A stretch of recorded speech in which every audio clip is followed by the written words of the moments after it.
Bonsoir à tous, merci d'être avec nous ce lundi 12 mars dans l'actualité ce soir.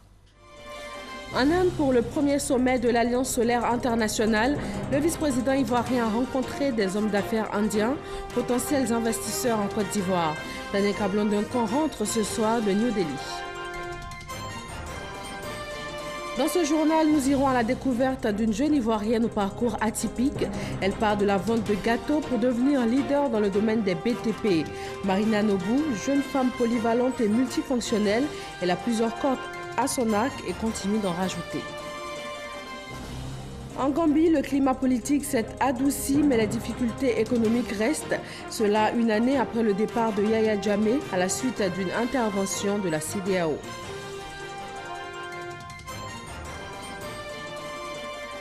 Et puis le troisième jour du marché des arts du spectacle d'Abidjan, Massa 2018. Les balafoninistes de la Bagoué étaient en attraction hier dimanche.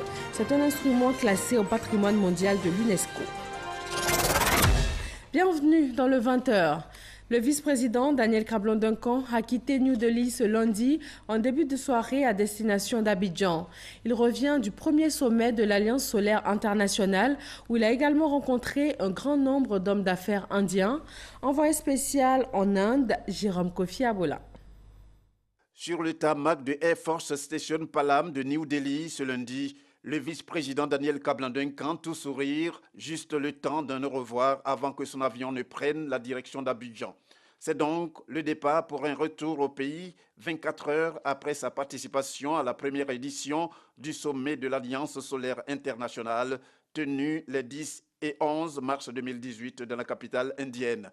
Sommet en marge duquel le vice-président ivoirien a échangé avec plusieurs personnalités, pour la plupart des opérateurs économiques indiens désireux d'investir en Côte d'Ivoire. Je suis très heureux d'avoir rencontré le vice-président avec qui nous avons échangé sur la coopération entre l'Inde et la Côte d'Ivoire. Le champ de notre coopération s'élargit de jour en jour. Et le volume de nos échanges augmente régulièrement et l'Inde a la capacité en termes d'expertise et de moyens pour appuyer la Côte d'Ivoire à atteindre l'objectif d'émergence en 2020. We have been associated with Ivory Coast. Nous sommes une société et nous sommes intéressés par le transport en Côte d'Ivoire et nous avons avec le gouvernement ivoirien et les transporteurs en Côte d'Ivoire, nous avons passé un contrat pour la livraison de 3600 véhicules. Des rencontres B2B portées généralement sur les infrastructures économiques, le secteur de l'industrie pharmaceutique dans le domaine de la santé, sur le secteur de l'agro-industrie dans le domaine de l'agriculture et sur l'énergie solaire. En outre, le vice-président Daniel Kablan-Duncan lui-même est allé à la rencontre du Premier ministre indien Narendra Modi. L'entretien d'environ 30 minutes a certainement permis aux deux personnalités d'évoquer les relations bilatérales. Ici en Côte d'Ivoire, dans 4 jours, ce sera l'inauguration de l'hôpital mère-enfant Dominique Ouattara de Bingerville. La construction a été entièrement financée par la fondation Children of Africa pour un montant de 25 milliards de francs CFA. Avant l'ouverture du 16 mars, une conférence de presse ce matin au cabinet de la Première Dame. Fijanaïma. L'hôpital mère-enfant Dominique Ouattara de Bingerville est prêt et sera inauguré ce vendredi 16 mars 2018. C'est un grand hôpital de niveau 3 qui offre autant de soins qu'on peut trouver dans les CHU, voire même plus. Les créateurs et concepteurs de ce nouvel hôpital de pointe sont la Première Dame de Côte d'Ivoire, Dominique Ouattara, et sa fondation Children of Africa, ainsi que toutes les bonnes volontés qui, sur place en Côte d'Ivoire et à travers le monde, ont apporté un soutien financier à la fondation Children of Africa pour construire et équiper cette infrastructure hospitalière dont l'objectif est de lutter contre la mortalité encore élevée des enfants ainsi que celle des femmes en couche. 25 milliards de francs au total, c'est ce qu'a coûté la réalisation de l'hôpital. L'ouvrage désormais prêt à fonctionner, les soins dispensés seront-ils à la portée de l'Ivoirien moyen? Quels sont les atouts de cet hôpital? Autant de questions auxquelles le conseil d'administration et la direction de l'hôpital ont accepté de répondre à l'occasion d'un point de presse ce lundi au cabinet de la Première Dame. Nous avons un plateau technique très moderne qui s'articule autour d'un laboratoire d'analyse médicale, donc qui est ouvert aussi aux hommes, d'une imagerie médicale avec IRM, échographie, tomosynthèse pour le mammographe, etc. Et je voudrais préciser en ce qui concerne l'imagerie que nous avons développé des coopérations qui nous permettent de faire du télédiagnostic. Alors qu'est-ce que ça veut dire? Quand un examen radiologique, de scanner, IRM, peu importe, est fait, quand on a des difficultés, des incertitudes par rapport à l'interprétation, parce que c'est quand même très important, on est en contact avec des hôpitaux en France et quand on a des doutes pour certaines interprétations, les équipes qui s'associent à nous en France nous aident dans l'interprétation. La particularité de notre hôpital, c'est que c'est un établissement qui est privé mais à but non lucratif. L'hôpital accueillera 75% d'assurés et de patients qui paieront directement. 25% des activités sont réservées aux économiquement faibles. Ces derniers paieront cependant un ticket modérateur de 1 000 francs pour les consultations, 3 000 francs pour les analyses et explorations radiologiques, quel que soit leur nombre, et 5 000 francs pour une hospitalisation ou une intervention chirurgicale. Et là encore, quelle que soit la durée du séjour du patient. Ce sont au total 495 employés qui vont faire fonctionner l'hôpital mère-enfant Dominique Ouattara de Bingerville. Au sein du conseil d'administration et de la direction de l'hôpital, l'équipe managériale est composée de professeurs en médecine et d'administrateurs ivoiriens et français, soudés tous autour d'un même objectif, tenir le pari. L'ouverture officielle, c'est donc pour le 16 mars prochain. Séance plénière du Conseil économique et social ce lundi matin. Au menu, examen des rapports et adoption des projets d'avis relatifs au foncier rural, à l'environnement et à la cybercriminalité. Les commissions se sont succédées pour présenter les propositions faites en amont en matière d'immatriculation des terres, de salubrité et aussi de cybercriminalité. Demain mardi également, une autre plénière pour examen des rapports et adoption des projets d'avis portant sur le financement des PME et sur les enfants en conflit avec la loi. Les travaux de la 62e session de la Commission de la condition de la femme des Nations Unies ont débuté ce lundi à l'ONU. Ce rendez-vous annuel a pour thème « Problèmes à régler et possibilités à exploiter pour parvenir à l'égalité des sexes et à l'autonomisation des femmes et des filles en milieu rural ». La Côte d'Ivoire est représentée par une délégation d'une 50aine de personnes. Les travaux vont durer 2 semaines et demain, la ministre ivoirienne de la Femme, de la Protection de l'Enfant et de la Solidarité, Mariatou Koné, va livrer le message de la Côte d'Ivoire. Dans le domaine de l'éducation, la 6e édition des Journées Carrières, le lancement national a eu lieu dans la ville de Daloa. Il y est question du rôle de l'orientation scolaire et professionnelle dans l'adéquation formation-emploi des jeunes. Ngana Konaté. Conférences, expositions stand, ateliers d'information et visites d'entreprises ont marqué ces Journées Carrières édition 2018.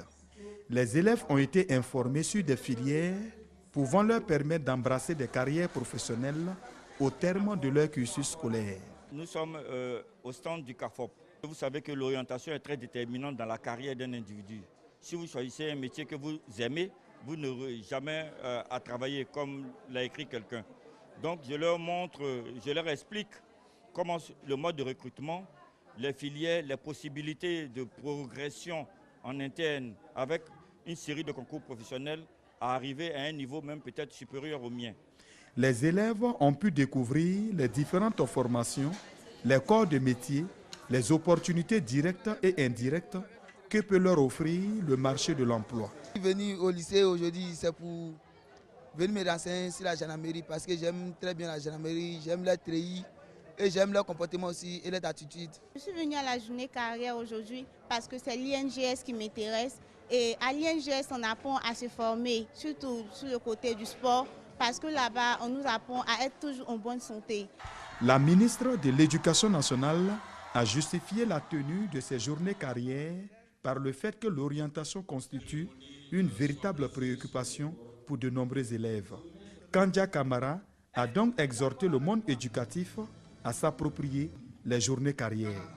Ces journées carrières permettent au ministère de l'Éducation-Formation et aux spécialistes de divers secteurs d'activité de montrer aux élèves et étudiants présents les opportunités de formation, les offres d'emploi de leurs différentes structures et les profils recherchés pour les intégrer. Je demande aux directeurs régionaux de donner la chance aux élèves de leurs zones administratives respectives en organisant à leur tour des journées carrières. Kandia Camara a aussi demandé aux élèves de tourner le dos à la violence en milieu scolaire. Chers enfants du Haut-Sassandra, chers enfants de Daloa, bannissez à jamais la violence, bannissez à jamais les troubles, bannissez à jamais les grèves, parce que ceux-là sont vos ennemis, ceux-là sont les ennemis de votre réussite. Une cinquantaine d'exposants, dont l'Institut des sciences et techniques de la communication, l'INFAS de Daloa, l'Université Jean-Laurion Guédé, la police et la gendarmerie nationale ont pris part à ces journées carrières qui ont donné la possibilité aux élèves de rêver le futur et de réfléchir à leur avenir. Et cette problématique de l'emploi des jeunes est au cœur des actions du projet Emploi Jeunes et Développement des compétences. Le PGDEC a décidé de renforcer les capacités des établissements, notamment dans les filières mécaniques, générales et construction métallique, dans les établissements d'enseignement technique et de la formation professionnelle. L'agence Emploi Jeunes se dote d'une nouvelle plateforme technologique, un portail numérique pour aider à résoudre la question de l'emploi des jeunes et aussi du financement de leurs projets. La journée internationale de la femme a été célébrée il y a tout juste 4 jours, une date symbolique pour mettre en lumière des femmes leaders, des femmes qui excellent dans leur milieu d'activité, comme Marina Nobu, jeune femme polyvalente et multifonctionnelle. Elle a plusieurs cordes à son arc et c'est aujourd'hui la seule femme à faire du bloc de terre comprimé et stabilisé, une technique de construction des maisons écologiques à moindre coût pour les Ivoiriens. Sephora Zegui et Franck Kouadio. Viens, quand vous finissez comme ça, débarrassez carrément le chantier. Elle est ainsi, avec ses collaborateurs, un tantinet maternel, mais ne pas si fier. Marina Nobu est une main de fer dans un gant de velours. Sur ces chantiers de bâtiments et travaux publics à BTP, la jeune dame passe le clair de son temps. Secrétaire du groupement des femmes du BTP en Côte d'Ivoire, Marina est la figure montante de la gente féminine dans les domaines du BTP. Orpheline de père, son amour pour le commerce débute dès son bas âge. Déjà au primaire, elle utilise les 500 francs que lui donne sa mère comme argent de poche pour acheter des gâteaux qu'elle revend à ses amis de classe. J'ai remarqué que le besoin était là. Les filles n'avaient pas de quoi manger, grignoter après les repas. Donc pour moi, il fallait trouver quelque chose à vendre pour pouvoir multiplier un peu ce que j'avais comme argent de poche. Au collège, puis au lycée, elle continue ses activités par le commerce à de friperies qu'elle revend régulièrement. Une fois au cycle supérieur, elle se distingue par son entrepreneuriat et son audace. Il fallait pour moi trouver une astuce pour avoir une tenue à moi-même. Donc j'ai vu le couturier de mon quartier et puis j'ai proposé comme ça qu'il vienne devant l'école. Je vais lui trouver des clients. Et puis en même temps, le contrat, c'est qu'il me donnerait 1000 francs par tenue vendue. Et puis moi-même aussi, je devais faire ma tenue, je serais comme le mannequin dans l'école. Son diplôme d'ingénieur en poche, elle débute sa carrière dans une société immobilière de la place. Au sein de cette entreprise, Marina se fait un nom, ce qui lui vaut plusieurs sollicitations dans le secteur de l'immobilier en Côte d'Ivoire. Avec toutes les expériences acquises, elle décide alors de créer sa propre entreprise. Sa spécialité, la fabrication de maisons écologiques obtenues à partir de blocs de terre comprimés et stabilisés, le BTCS. Son abnégation au travail lui a valu 5 prix au niveau national et international. En 2014, déjà, j'ai reçu le casque de bronze pour le concours Les Oscars du BTP. Et ensuite, à la COP 22 en 2016, j'ai eu le prix de la maison écologique. Marina Nobu jouit d'une bonne réputation auprès de ses collaborateurs, ouvriers et amis qui ont de l'admiration pour elle. Tous voient en elle un modèle de réussite et d'abnégation au travail. Elle est brave et elle a de la détermination, elle est maternelle. Il faut juste ses qualités pour être promoteur. Et c'est une dame qui se retrouve seule dans un monde où il n'y a que des hommes. La patronne, elle est bonne, elle est gentille, bon, elle prend soin de nous, bon, il n'y a pas de problème. Mariée et mère de 4 enfants, son époux, parents et enfants expriment leur fierté. Je l'ai toujours orienté, je lui ai toujours donné des conseils. Souvent, elle peut arriver à la maison déprimée, fatiguée, voilà, tel a fait comme ça. Je lui dis non, c'est ça qui est normal. Mais si ça n'arrive pas là, c'est que tu n'avances pas, tiens compte des critiques. Donc, j'essaie de la soutenir comme je peux. Je bénis le Seigneur de m'avoir donné un tel enfant qui fait la fierté de ses parents, de sa maman, surtout que je suis. Et au jour d'aujourd'hui, je viens d'Israël. C'est grâce à ces fruits. Ce n'est pas donné à tout le monde. Ma maman est la meilleure mère du monde parce qu'elle m'a inculqué des valeurs spirituelles, morales. Elle me dit toujours de ne pas voler, de ne jamais céder à la drogue. Et elle me dit de suivre ses pas, de devenir comme elle, même de devenir plus grand qu'elle. Ingénieure en marketing, commerçante, transporteur, restauratrice, présidente d'association des femmes, Marina est aujourd'hui un modèle, comme plusieurs autres femmes de talent, des femmes porteuses de développement de plus en plus nombreuses à ne plus vouloir rester dans l'ombre. Incendie au grand marché d'Agboville dans la nuit d'hier dimanche. Aucune perte en vie humaine, mais les 3/4 du marché, ce marché de l'Agné-Bichiassa, les 3/4 sont partis en fumée. Devant ces énormes pertes matérielles, les commerçants sont inconsolables. Ils ont reçu sur place la visite d'une délégation du conseil municipal ce matin. Eugène Atoubé. Hier, à Bengourou, Yamoussoukro, Soubré et aujourd'hui à Agboville. Encore un marché qui a brûlé. Le grand marché d'Agboville totalement ravagé, plongeant les commerçants et les principaux animateurs dans la désolation et la tristesse. Les dégâts matériels sont énormes, mais aucune perte en vie humaine. Le temps est à l'appel, à l'aide. On a tout perdu. Pain au bijou, on a tout perdu. Même magasin, tout est brûlé. Je ne peux même pas. Je ne sais pas comment je vais faire. Il y a eu beaucoup de dégâts. On a perdu des trucs. Oh, ceux qui ont eu la chance de faire sortir, il y a des pillages. Ils ont tout volé. On a tout perdu. On ne sait pas que faire. Tout s'est passé dans la nuit du dimanche aux environs de 19 h, selon des témoignages. À la vue des flammes, les pompiers civils ont accouru à l'appel des populations. Ils ont même bénéficié du soutien des responsables de la sécurité incendie de l'usine de textile de la localité. Et finalement, ce n'est que vers 23 h que les pompiers civils ont pu venir à bout des flammes. Après le sinistre, les commerçants lorgnent du côté des autorités administratives et les élus locaux, le maire notamment, qui s'associe à la douleur de commerçants sinistrés. Nous sommes venus pour regarder, dire Yako à tous ceux que nous allons rencontrer et vraiment nous faire une idée de l'ampleur du dégât. Parce que comme vous le constatez avec nous, vraiment les dégâts sont énormes. Mais à l'heure actuelle, nous ne pouvons pas véritablement chiffrer, dire quoi que ce soit. Nous constatons tous et nous déplorons tous et nous pleurons tous aussi avec nos commerçants. Les causes de l'incendie du grand marché d'Agboville, brûlé aux 3/4, alimentent encore les conversations dans tous les milieux dans la ville. Les uns évoquent un court-circuit, les autres la thèse criminelle. En attendant l'ouverture d'une enquête pour s'en assurer, les populations sont encore dans l'expectative et les victimes, elles, pleurent encore leurs dommages. Le Salon international de l'agriculture a refermé ses portes à Paris et c'est l'heure du bilan pour la Côte d'Ivoire qui a participé à l'événement. Il y a des acquis, notamment pour la formation des éleveurs ivoiriens et la valorisation de la pêche dans le pays. Hervé Blé.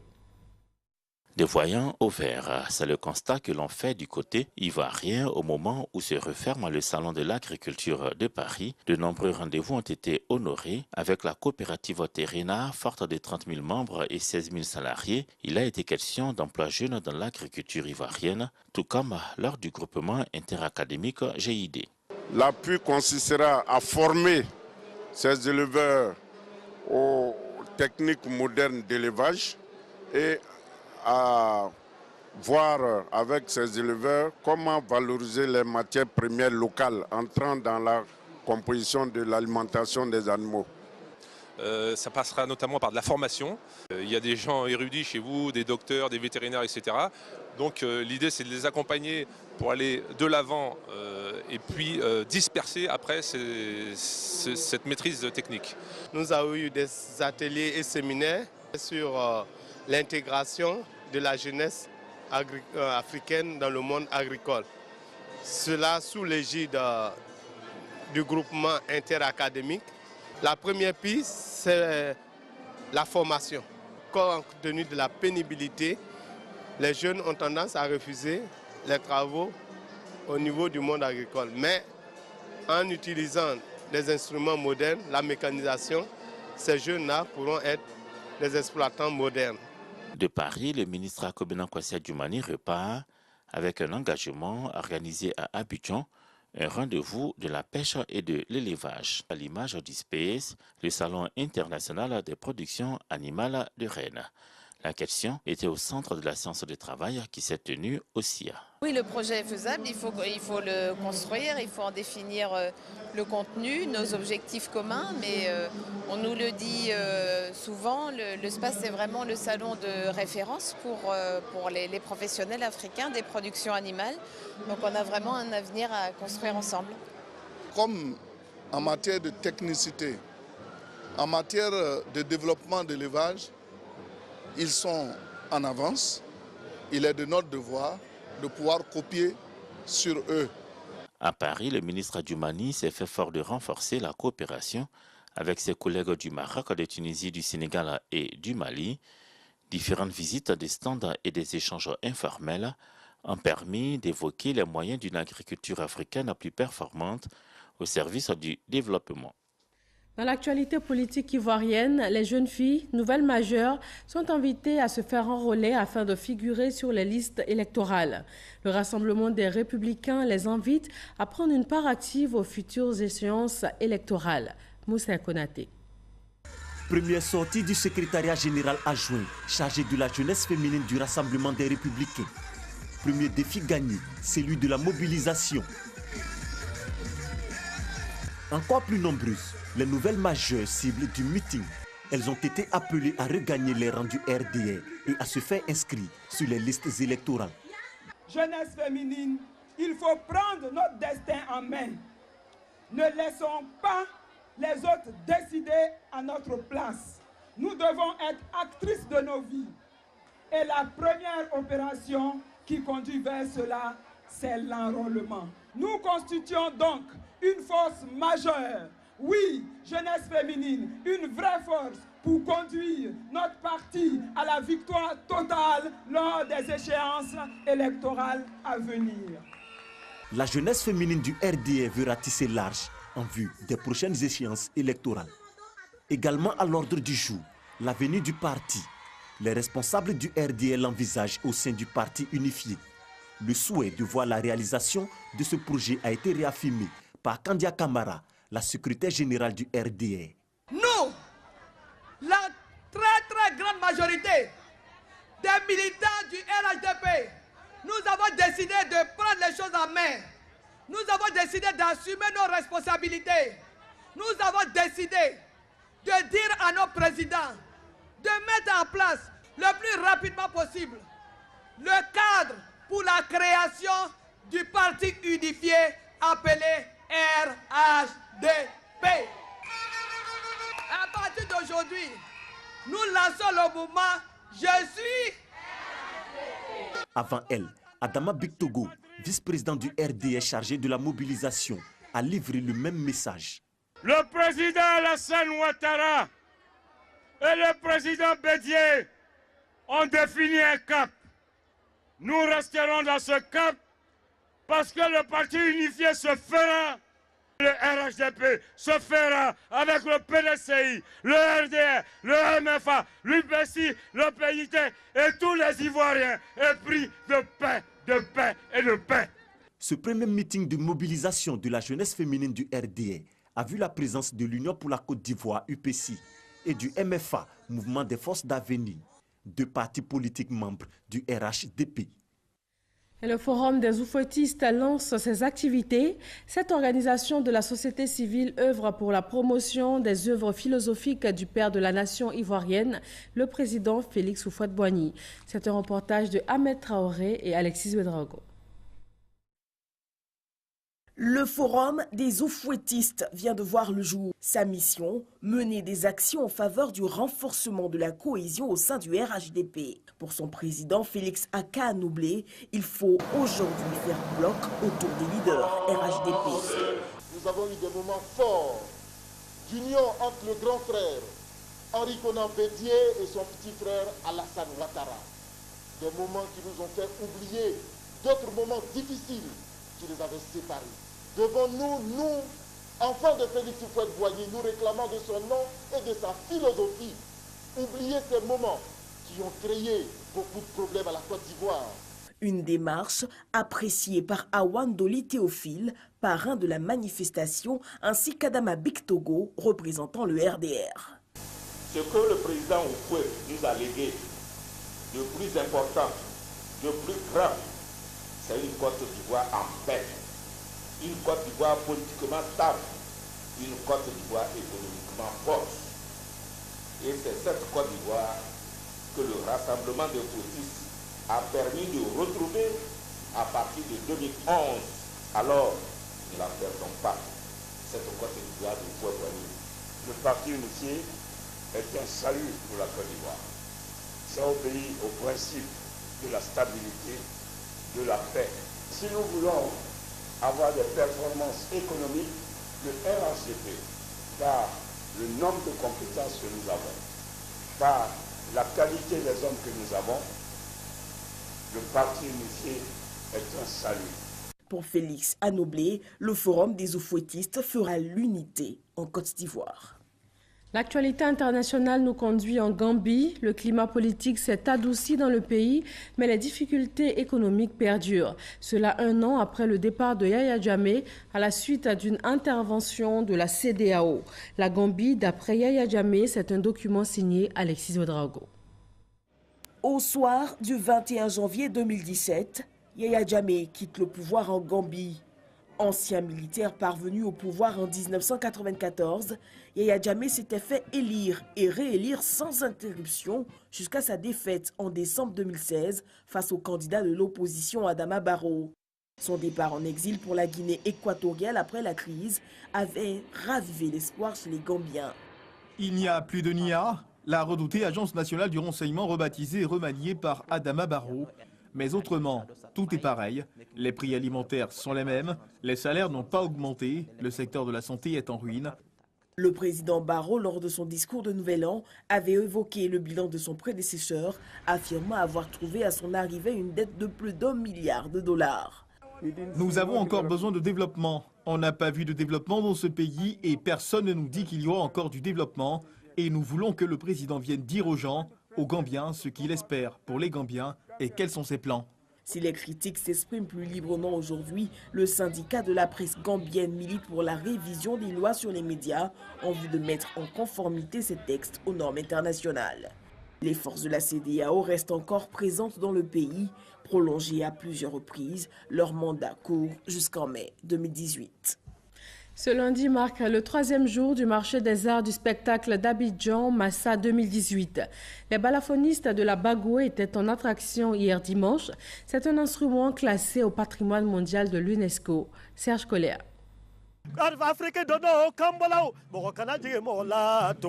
Le message de la paix.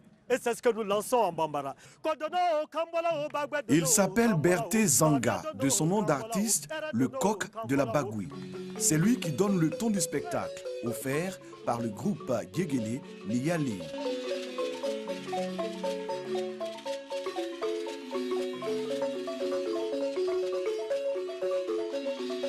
Ces maîtres du balafon, venus de Kouto dans le département de Boundiali, prennent ensuite le relais pour distiller des notes pures qui témoignent de toute l'essence de la culture des Sénoufos de Côte d'Ivoire.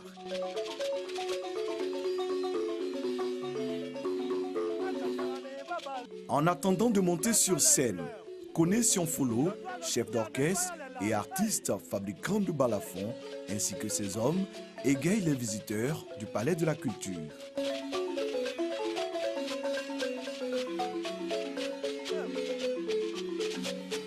Mon rêve, c'est avoir une école de balafon, enseigner les enfants pour ne pas que la culture perde.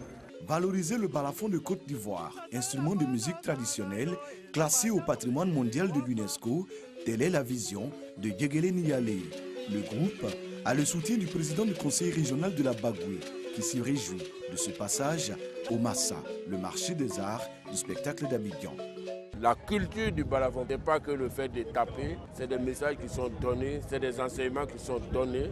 Et l'école du balafon, c'est apprendre aussi au monde comment pouvoir jouer ce balafon. Notre frère qui est là, non seulement il en fabrique, il en joue et il enseigne. Le Yegele Niyale se produit le jeudi 15 mars à la place Inch'Allah de Koumassi et le vendredi 15 à Yopougon Figayo dans le cadre du Massa Festival. Et c'est tout pour ce soir. Merci de nous avoir suivis. Passez une excellente fin de soirée sur RTI 1.